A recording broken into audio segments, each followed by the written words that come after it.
Now, I know what you're thinking. Here's Ray making another video on the Captaincy update. I know, I go on about it a lot. But this time, I think all the pieces are coming together, especially with a small tease in Season 4, and I think it could be coming as early as Season 5. A few of you have noticed this as part of the latest update for Sea of Thieves, and have commented this on the videos. If you head to the Pirate Legend Hideout, you'll notice Legendary Liz, the shipwright, has a new dialogue option, which is as follows. Is that your galleon? No, I'm her shipwright. It's a little project I'm working on as I while away eternity. Maybe one day she'll be restored to glory and ready to set sail. How I'm going to get her out of this cave is a problem for another day. If you weren't already aware, the ship in the docks has slowly been sinking over the course of the last 3 years. Fuck me, that's a long time. I thought the Titanic was bad. Anyways, around launch, the wreck looked like a normal ship, although a bit damaged. It is progressively sunk further and further below the water until eventually it disappears. What I think Liz's dialogue is referring to is that she'll eventually have to fix the ship up for us to purchase and customize. Mike Chapman had always envisioned that we would start in the Pirate Legend Hideout, and it would evolve into the jumping off point for our quests, with us sailing out of the waterfall into the Sea of Thieves. She even says she needed to find a way for us to sail the galleon out of the world, and as of Season 3, we have our solution. Portals. Portals have clearly been developed for the use of travelling to other worlds, as evidenced by us traversing the Sea of the Damned with them. However, why would Rare go through all that effort of creating a system like portals just for 2 tall tales, albeit 2 very good ones? What if this is just the groundwork for something else? Surely this could be applied to allow us to sail out of the hideout.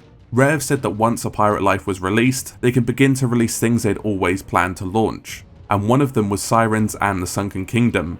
Lo and behold, Season 4 added both those things. You know what else they've planned to release since launch? The Captaincy update, the first ever update for Sea of Thieves until they had a reshuffle. Rare do like to tease things months in advance, with the longest being Duke's travels around the map before a pirate's life. But most have several months of teasing, like the Reaper's Bones hideout being a build up to Flameheart's eventual release and then the hideout's construction.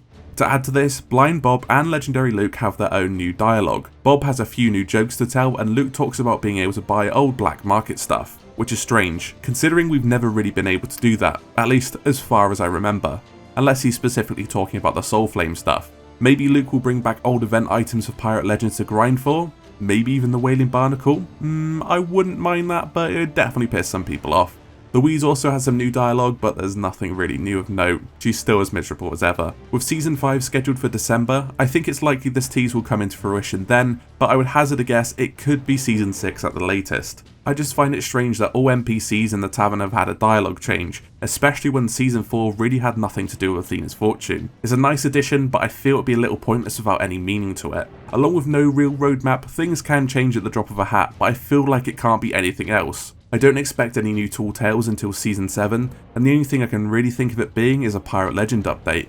But this could be joined with Captaincy too, as Captaincy would be reserved for Legends only. Not only do I think it's long overdue, but a small progression focused update with new cosmetics, ship ownership, ship naming, and commendations is right around what we need at this time, especially for veteran players, not just for the newbies. I've discussed it before, but I'd really like new customization options for ship owners. Maybe a new hull shape for each ship, like how there's a new galleon model in the Pirate's Life, or even make our current ships more in depth. If you know what you're doing, you can make a unique looking ship, but there's always elements that look a bit too uniform.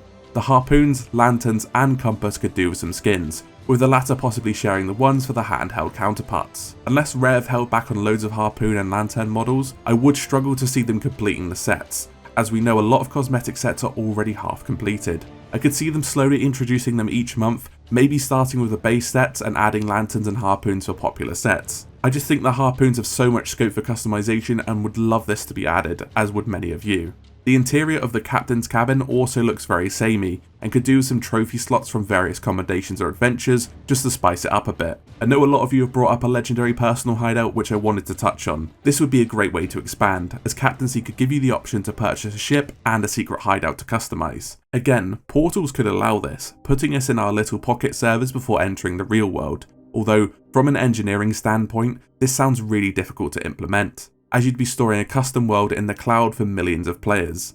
I suppose that's a bit more of a stretch than making a tavern that's the same for everyone. I'm not a developer, so who knows. I really do like the idea on paper though. Obviously, ship naming is a must. I've said it until I'm blue in the face.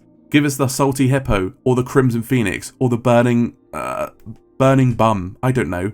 Make it so we can name them as freely as our pets, and add a profanity filter, because you know, some people can't be trusted. What I really want though is crew commendations. These would be commendations and challenges for sailing with the same people, or completing actions with your crew, like sinking 5 ships in a session with the same crew, or building up reputation with a crew member, similar to the trading company progression system. Think of it as a loyalty system that, when leveled up, increases your notoriety and trading companies will pay out extra gold for turning in loot. That's how I would envision crew commendations, encouraging loyalty between crews for certain actions. When purchasing a ship too, they can add a mini voyage that has you recovering supplies to repair the ship and turn them in to the mysterious stranger, to fix up the ship before you can sail it. Once you've gathered your supplies, you'll have to perform tasks on the ship to fix it up, with ownership and customization being unlocked at the end of it. Whatever happens, I'm quietly confident that the Captaincy update will be coming in Season 5, or if not, Season 6 at the latest. And I will do my review of Season 5 in a clown suit if that's not the case. Here's hoping I won't be wearing that.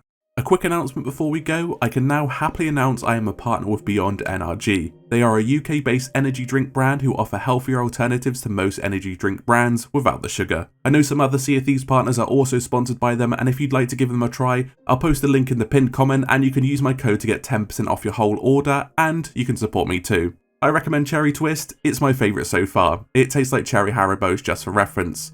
Honestly, check out the link and give it a go. And finally, this week's Obsidian 6-pack giveaway, there's no question. Just make sure you leave a comment and be subscribed. A like is always appreciated too, but that's completely optional. I'll announce the winners in next Thursday's video, so good luck everyone. Thanks again for watching, and as always, I'll see you in the next video.